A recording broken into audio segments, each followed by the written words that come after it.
പ്രബോധന രംഗത്ത് പുത്തനുണർവുമായി ലൗദി ഖുർആൻ masters club അവതരിപ്പിക്കുന്നു രാത്രി സന്ദേശം. എന്നും രാത്രി 9 മണിക്ക് യൂട്യൂബിലൂടെ പ്രസംഗ പരിശീലന കളരിയിലെ പഠിതാക്കൾ നിങ്ങൾക്കായി ഒരുക്കുന്നു.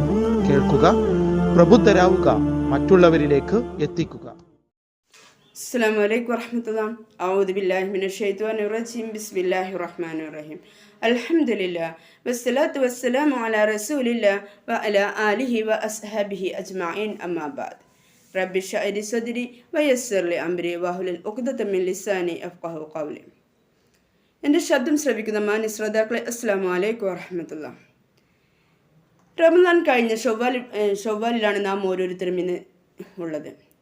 റമദാനിൽ ഒരുപാട് പുണ്യങ്ങൾ വാരിക്കൂട്ടാൻ വേണ്ടി നമ്മൾ ധൃതി പിടിച്ചു കൊണ്ടിരിക്കുന്ന ഒരു സമയമായിരുന്നു. എന്നാൽ ഷവ്വാൽ പിറന്നത് കൂടി നമുക്ക് എന്ത് സംഭവിച്ചു എന്ന് നാം ഒന്ന് പുനരാലോചിക്കേണ്ടതുണ്ട്. റമദാൻ മാസത്തിലുണ്ടായിരുന്ന അതേ ഊർജവും അതേ തെക്കുവയും ആ ബോധവും ഇന്നും നമ്മുടെ മനസ്സിലുണ്ടോ എന്ന് നാം ഓരോരുത്തരും സ്വയം ഒന്ന് ചിന്തിച്ചു നോക്കുക. എങ്ങനെയുള്ളതായിരുന്നു റമദാനിലെ നമ്മുടെ നമസ്കാരങ്ങൾ? നമുക്ക് ഒളിവിൽ നിന്നും തന്നെ തുടങ്ങാം. റമദാനിൽ നമുക്ക് ഒളിവ് നഷ്ടപ്പെടുന്ന ഒരവസ്ഥ ഇല്ലായിരുന്നു. ഒരു ഒളിവ് നഷ്ടപ്പെടുമ്പോഴേക്കും നമുക്ക് വീണ്ടും ഒളിവെടുക്കാനും ഖുർആൻ പാരായണത്തിനും നമസ്കാരങ്ങൾക്കുമുള്ള സമയമായിരുന്നു. അതിനു വേണ്ടിയിട്ട് നാം വീണ്ടും ഒളിവെടുക്കുകയും ആ ഒരു ഒളിവോട് കൂടി തന്നെ മുന്നോട്ട് പോകുമ്പോഴേക്കും ആ ഒളിവ് നഷ്ടപ്പെടുന്നതിന് മുന്നേ തന്നെ അല്ലെങ്കിൽ നഷ്ടപ്പെടുമ്പോഴേക്കും വീണ്ടും ഒളിവെടുക്കുന്നൊരു സാഹചര്യം നമ്മളിലുണ്ടായിരുന്നു. എന്നാൽ ഇന്ന് നമ്മളിൽ അതിലുണ്ടോ? ഇന്ന് നാം എന്താണ് നമ്മുടെ അവസ്ഥ എന്ന് നാം ഒന്ന് പുനരാലോചിക്കുക. അതേ ഒരു സാഹചര്യം തന്നെ നാം ഇപ്പോഴും തന്നെ തുടരുക. സുന്നത്ത് നമസ്കാരങ്ങൾ കൊണ്ടും ഖുർആൻ പാരായണം കൊണ്ടും നമ്മുടെ ഓരോരോ ദിവസവും നാം ആക്കുക.